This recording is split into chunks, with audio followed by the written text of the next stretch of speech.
उसर पेड़ो हाया हाजरनो दिन।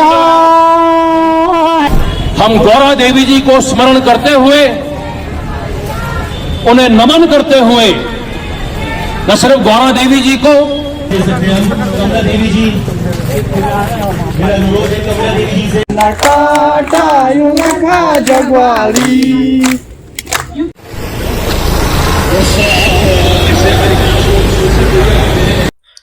हरी भरी वादियां, कल कल बहती नदियां और घने जंगल उत्तराखंड की पहचान है। लेकिन जब भी इन प्राकृतिक धरोहरों पर संकट आया तो यहाँ के लोगों ने पर्यावरण बचाने के लिए कई ऐतिहासिक आंदोलन किए। 1973 का चिपको आंदोलन हो या फिर 1990 का नदी बचाओ आंदोलन, बीज बचाओ आंदोलन हो या वनाधिकार आंदोलन, या फिर हाल के सालों में जंगलों को काटे जाने के खिलाफ हुए दूसरे आंदोलन, इन सभी आंदोलनों में यहाँ के लोगों ने बढ़ चढ़कर हिस्सा लिया। इस वीडियो में हम पेड़ बचाने के उस आंदोलन की बात करेंगे जिसे चिपको 2.2 नाम दिया गया है। वीडियो अंत तक जरूर देखिएगा।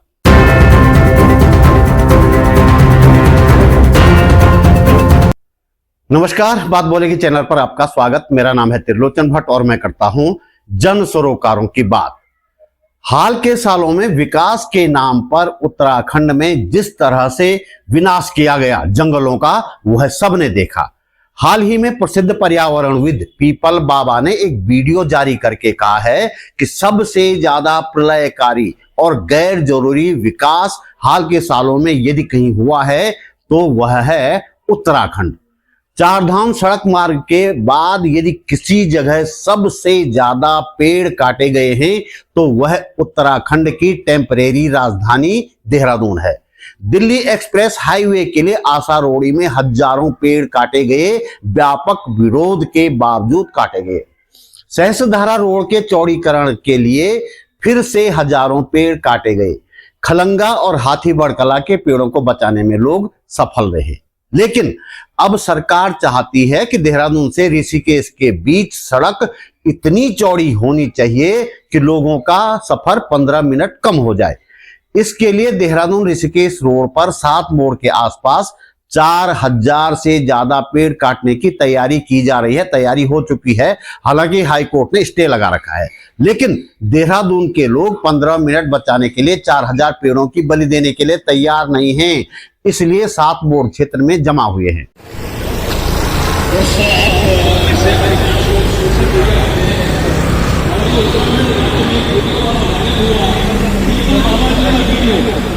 इस विरोध प्रदर्शन में 2 लोक गायिकाएं पद्मश्री माधुरी बड़तवाल और हाल ही में कोक स्टूडियो से लोकप्रियता हासिल करने वाली कमला देवी भी शामिल हुई।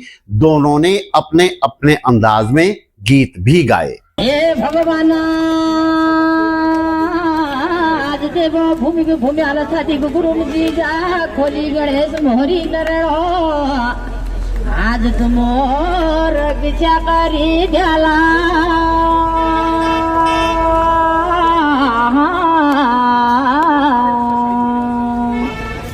पेड़ पौधन कोई जसन मन खो जाए होनी उसर पेड़ो हाया हाजरनो दिन देवो देवरे बने जाया। उत्तराखंड के कई लोगों को पर्यावरण के क्षेत्र में पद्मश्री पुरस्कार मिला है, लेकिन आज तक पर्यावरण के किसी भी आंदोलन में पद्मश्री पुरस्कृत लोगों ने हिस्सा नहीं लिया।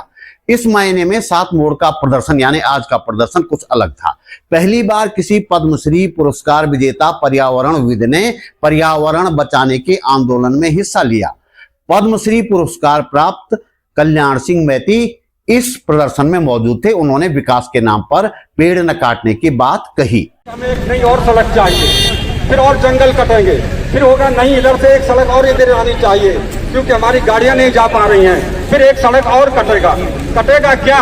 कटेगा जंगल, कटेंगे पेड़, वो पेड़ जो हमें धरती को जीवन देते हैं। हम तो आवाज कर रहे हैं। आगे बढ़ने से पहले आपसे एक बात कहनी है। आप महसूस करते हैं कि इस वीडियो को बनाने में मैंने थोड़ी बहुत मेहनत की है और आपको इससे कुछ काम की जानकारी मिली है तो लाइक के साथ कमेंट करें और वीडियो को शेयर भी करें। हमारे पास इनकम का कोई जरिया नहीं है, इसलिए यदि आप समर्थ हैं और चाहते हैं कि यह चैनल आगे भी चलता रहे तो अपनी जेब खर्च में से एक छोटी सी राशि निकालकर आर्थिक सहयोग अवश्य करें। आप YouTube पर वीडियो के नीचे ज्वाइन बटन पर जाकर या सुपर थैंक्स पर जाकर मेरा सहयोग कर सकते हैं। डिस्क्रिप्शन में मैंने बैंक डिटेल भी दे दी है। 7 मोड़ के प्रदर्शन में कई अनोखी बातें नोट की गई। संचालन की जिम्मेदारी सूरज नेगी को दी गई थी। पिछले किसी भी पेड़ बचाने के आंदोलन में सूरज नेगी को नहीं देखा गया, न मोहंड में, न खलंगा में, न सहस्त्रधारा रोड या अन्य किसी आंदोलन में। संचालन की शुरुआत करते हुए ही उन्होंने अपना मंतव्य भी यह कहकर स्पष्ट कर दिया कि उनकी लड़ाई सरकार से नहीं है। इस बात को लेकर लोगों ने नाराजगी भी जताई। लोगों का कहना था कि लड़ाई यदि सरकार से नहीं है तो फिर किससे है। पर्यावरण आंदोलन में लगातार सक्रिय रहने वाले नितिन मलेठा ने हालांकि बाद में अपनी तरह से इस बात को साफ करने की कोशिश की, लेकिन संचालक महोदय जो रायता फैला चुके थे उसे समेट पाना संभव नहीं था। अगर जिन लोगों ने इन पेड़ों को काटने का आदेश दिया है, अगर आप उनको वोट करते हैं तो आप इन पेड़ों के खिलाफ काम कर रहे हैं। मैं आपको ये साफ कहना चाहता हूँ। तो बिल्कुल निश्चित रूप से ये एक राजनीतिक लड़ाई भी है। हो सकता है आप राजनीतिक हो सकता है आप राजनीतिक ना हो, लेकिन ये लड़ाई बहुत ज्यादा राजनीतिक है और इसको हमको उसी तरीके से लेना चाहिए। अब आप अपनी दोनों तरफ देखिए, आप उस तरफ भी देखिए, इस तरफ भी देखिए, दोनों तरफ देखिए। ये पेड़ जो है इनकी क्या पॉलिटिक्स होगी। एक और नई बात, इस बार जनगीतों को नजरअंदाज कर दिया गया और जागर आगे किए गए। जन आंदोलनों में पहली बार ऐसा हुआ कि जनगीत के बजाय जागर गाए गए। जागर दरअसल पहाड़ी परंपरा में देवताओं को जागृत करने वाले गीत होते हैं और जनगीत आप जानते हैं सत्ताओं को ललकारने वाले गीत होते हैं। उत्तराखंड के किसी भी कोने में कोई भी जन आंदोलन हो रहा हो, इस राज्य के प्रमुख जनगीत गायकों में से एक सतीश धौलाकंडी वहां मौजूद हो और उनका जनगीत न हो, ऐसा आज से पहले कभी नहीं हुआ, लेकिन आज हुआ। उन्हें जनगीत गाने के लिए नहीं बुलाया गया। पद्मश्री माधुरी बड़तवाल ने जागर गाया। योली योली योली भली सांवरी, दिन को दिन जो बन जान ले। योली योली योली भली सांवरी, दिन को दिन जो बन जान ले। तमाम जन मुद्दों को लेकर सड़कों पर रहने वाले इंद्रेश मैखुरी, कमला पंत, निर्मला बिष्ट, नंद नंदन पांडे, बीजू नेगी जैसे तमाम लोगों को भी न तो बोलने के लिए बुलाया गया और न ही उनमें से किसी का नाम नहीं लिया गया। और भी कई लोग थे। और तो और देहरादून में पर्यावरण आंदोलन के अगवा सिटीजन फॉर ग्रीन दून के पदाधिकारियों का भी नाम नहीं लिया गया। ऐसा लगा जैसे इस प्रदर्शन को किसी ने हाईजैक कर लिया हो। पर्यावरण बचाने के लगभग सभी आंदोलनों में शामिल रहने वाले सामाजिक कार्यकर्ता अनूप नौटियाल जरूर आज के प्रदर्शन में भी सक्रिय नजर आए। उन्होंने लोगों को पेड़ न कटने देने का संकल्प दिलाया। और इस नायिका को स्मरण करते हुए इस वर्ष 2025 में हम गौरा देवी जी को स्मरण करते हुए, उन्हें नमन करते हुए न सिर्फ गौरा देवी जी को अपितु उस ऐतिहासिक गांव की समस्त महिलाओं को, उस साहसी समुदाय को जिसने उस समय अत्याचार के विरोध में अपनी आवाज बुलंद करी थी। लेकिन इस शपथ पर आने से पहले मैं यहां पर इंतजार कर रहा हूं अपनी बहनों का, जो पेड़ नंबर 174 इस निर्मम व्यवस्था ने, जिसने पेड़ों को कातिलाना और शातिराना तरीके से नंबर दिए हुए हैं। उत्तराखंड के पर्यावरण आंदोलनों ने हमें सिखाया है कि जब प्रकृति पर संकट आता है तो जनता की एकता सबसे बड़ा हथियार होती है। एक बार फिर यहाँ के जंगल संकट में हैं।